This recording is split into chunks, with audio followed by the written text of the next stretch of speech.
Aller au-delà d'une dure journée. Salut à toi cher Proactive Rêveur, bienvenue dans cette nouvelle vidéo. Aujourd'hui je suis ravi de te présenter ce sujet que je viens de vivre. Je viens de vivre une journée qui était plutôt intense et ça m'a inspiré pour te faire cette vidéo parce que je trouve que pouvoir et être capable d'avoir la capacité de gérer des journées dures où ton chaîne de travail, que ce soit un travail physique ou un travail intellectuel qui est très prenant, c'est une capacité très utile pour manifester ton but de vie et tes rêves. Donc si tu es chaud, allons-y ensemble maintenant.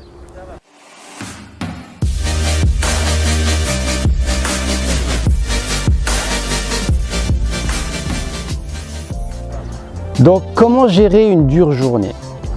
Ah bah oui, on en a tous des journées comme ça. On a travaillé dur toute la journée, à la fin tu es crevé, tu te dis mais comment j'ai survécu à cette journée quoi. Mais en réalité, il y a des personnes qui arrivent à beaucoup mieux encaisser ces journées et d'autres personnes il suffit qu'ils vivent une journée comme ça un peu intense où ils travaillent plus que 8 heures par jour, où ils font beaucoup d'efforts physiques et ils vont être complètement lessivés. Ça, c'est vraiment quelque chose de personnel parce qu'on a tous une capacité d'adaptation différente selon beaucoup de conditions. Ça peut être notre psychologie, notre physique, notre manière de penser, nos croyances, etc. Mais là n'est pas la question. Ma question c'est, peu importe d'où tu pars, si tu as envie d'augmenter les chances de pouvoir résister et aller au-delà et même prendre du plaisir dans ces dures journées, qu'est-ce qui m'aide dans ma vie à le faire? Par exemple aujourd'hui, je me suis réveillé tôt le matin, j'ai fait ma routine, j'ai fait mes trucs, je suis allé travailler dehors dans un marché, aider ma famille, donc c'était une journée plutôt physique, il y avait des moments où j'étais même pressé en train de ranger les trucs vite parce qu'on avait peu de temps, donc c'était des conditions qui peuvent amener à ressentir du stress à l'intérieur de moi et j'en ai ressenti. Mais ce qui m'a aidé à tout de même faire cette vidéo après cette journée, même si elle n'est pas finie et que j'ai déjà eu des journées beaucoup plus longues, mais malgré tout c'était assez intense. Et qu'est-ce qui m'aide à être capable de faire cette vidéo? C'est d'avoir pris le temps, ne serait-ce que 5 minutes de slow down. Même si tu as un rush d'1 heure, de 2 heures et si possible, ça serait bien que tu prennes des pauses. Mais supposons que tu es dans une situation, une circonstance, un travail où tu ne peux pas prendre de pause durant ce rush de 1 heure, 2 heures, 3 heures, 4 heures d'affilée où tu travailles comme un dingue. C'est de te permettre d'utiliser ton moment d'arrêt, ton moment de pause à bon escient. D'utiliser ce moment pour fermer les yeux, pour peut-être méditer, ne serait-ce que 5 minutes, 10 minutes. Utiliser ce moment peut-être pour prendre le temps de respirer. Par exemple, moi, ce que j'ai fait aujourd'hui, c'est qu'à l'allée du chemin du tram, j'ai fait ce qu'on appelle la cohérence cardiaque. Tu pourras marquer sur YouTube, tu trouveras des vidéos guidées qui vont te guider à faire cette respiration. C'est une respiration qui fait quotidiennement t'aide à vraiment te sentir relaxé au quotidien. Donc, ne serait-ce que 5 minutes, j'ai suivi cette cohérence cardiaque guidée à l'aller avant le travail et au retour à la fin du marché, quand j'étais dans les transports en commun. J'ai profité de ce temps, entre guillemets, de répit, de repos, pour me reposer, pour me ressourcer. Et j'ai senti la différence. Ne serait-ce, on va dire, j'ai carburé pendant des heures et en à peine 15, 20 minutes, 30 minutes, je me suis baladé, j'étais ressourcé déjà. Ça m'a suffi pleinement pour me ressourcer. Donc ça veut dire que, ce que je veux dire par là, c'est que le manque de temps n'est pas une excuse. Nous avons tous au moins, j'ai envie de dire, au moins un petit quart d'heure, une petite demi-heure pour faire un stop à un moment de la journée. Et j'ai envie de te dire, cher Proactive Rêveur, si ce n'est pas le cas, c'est ta responsabilité, c'est important que tu prennes le temps et que tu affirmes face aux autres, face à la société, face à quoi que ce soit, pour avoir ce temps de répit. Parce que ce temps de répit, c'est ce qui va te permettre de tenir à long terme, c'est ce qui va te permettre de rester debout, c'est ce qui va te permettre de faire brûler ta flamme intérieure sur le long terme et non pas sur le court terme en te carbonant et en finissant en burn-out, par exemple. Donc c'est pour ça que j'insiste sur ce sujet. Si tu n'as pas ce temps, c'est à toi de l'octroyer. Mais si tu as un peu de temps, ne crois pas qu'il te faut des heures pour récupérer. Moi j'aime bien le côté, la loi de Pareto, les 20% qui te rapportent les 80% de bénéfices. 5 minutes de respiration me rapportent un bénéfice énorme chaque jour. Donc ne sous-estime pas les petites choses qui peuvent te permettre de te ressourcer et de tenir durant ces dures journées. Deuxième aspect qui m'aide à tenir même les journées longues où j'ai beaucoup de travail, beaucoup de réflexion, beaucoup de travail physique, c'est le fait de me sentir excité et passionné par ce que je fais.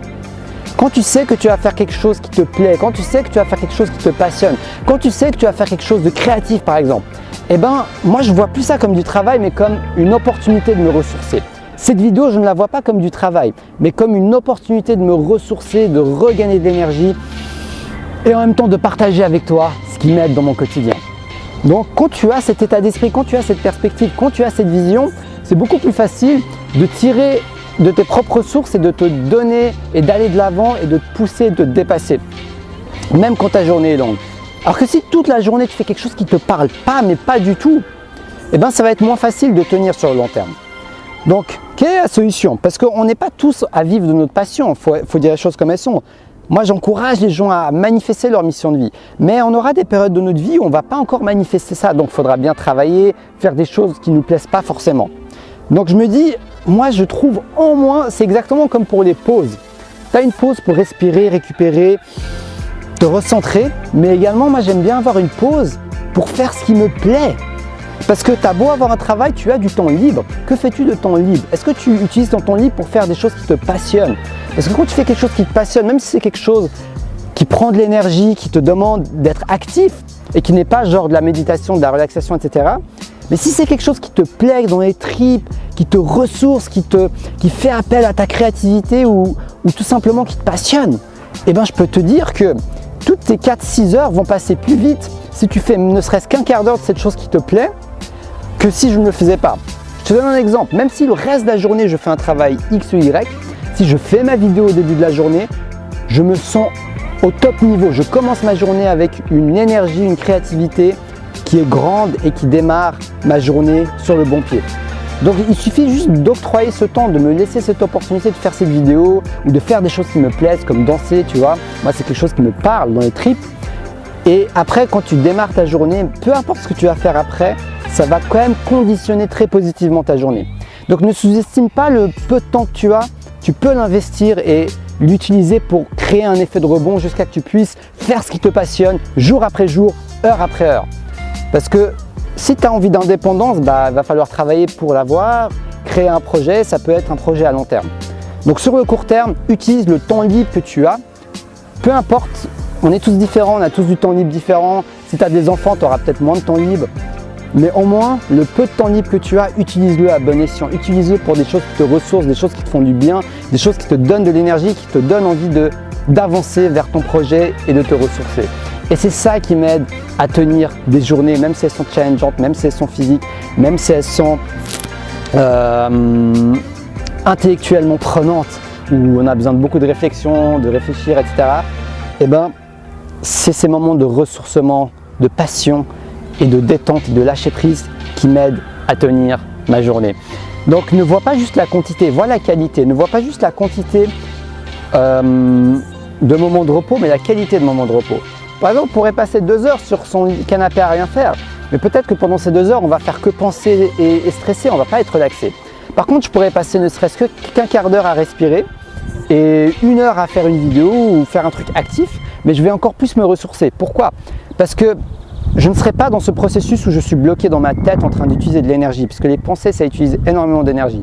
C'est ce que j'ai appris à mes dépens, ce que je suis en train d'apprendre jour après jour, mois après mois, à lâcher prise et à moins penser et gaspiller mon énergie dans des pensées qui ne m'apportent rien. Donc également, quand tu fais ce que tu aimes, tu es focalisé sur ta passion, tu es focalisé sur les choses positives qui te ressourcent, qui te donnent de l'énergie, et en même temps, tu ne te laisses pas cette ouverture de temps pour ruminer, penser à des trucs négatifs et gaspiller ton énergie. Donc c'est pour ça que je te parle de qualité. Trouve les choses qui vont être équivalentes à de la qualité pour toi, pas pour ton voisin, pas pour moi, pour toi à chaque fois que tu travailles. Des choses qui vont te parler, qui vont te ressourcer, qui vont te donner envie de continuer à travailler, même quand c'est challengeant, même quand tu n'aimes pas la tâche en question, parce que tu te seras ressourcé au préalable. Voilà, je t'ai partagé tout ce qui m'a aidé. Cette vidéo vient tout droit du cœur, je l'ai improvisée parce que j'ai vécu cette journée aujourd'hui. Et dans tous les cas, je suis content de t'avoir partagé ça. J'espère que ça va pouvoir t'aider et que tu vas pouvoir appliquer ça pour péter la forme et faire des dures journées où tu seras à la fin fier de toi et que tu auras tenu le coup sans te brûler les ailes. Donc si tu as aimé cette vidéo, n'hésite pas à t'abonner sur Destination Soi-même, la chaîne qui va t'aider à te connecter à ta flamme intérieure et à la manifester dans le cœur des autres à travers ta mission de vie. Donc si ça t'intéresse, abonne-toi, sonne la petite cloche pour être sûr de recevoir mes nouvelles vidéos. Et puis je suis ravi de te revoir tout bientôt. Si tu as envie d'une séance de coaching avec moi, c'est dans la description de la vidéo. Tu as mes prestations en détail. N'hésite pas à me dire ce que tu en penses dans les commentaires, commenter, liker, partager. Ça va m'aider à faire diffuser ma propre flamme intérieure à travers les vidéos, à travers YouTube. Donc je vous en serai très reconnaissant. Sur ce, je te souhaite une très belle fin de journée et je te dis à la prochaine pour une prochaine vidéo. Et surtout, reste connecté à ta flamme intérieure.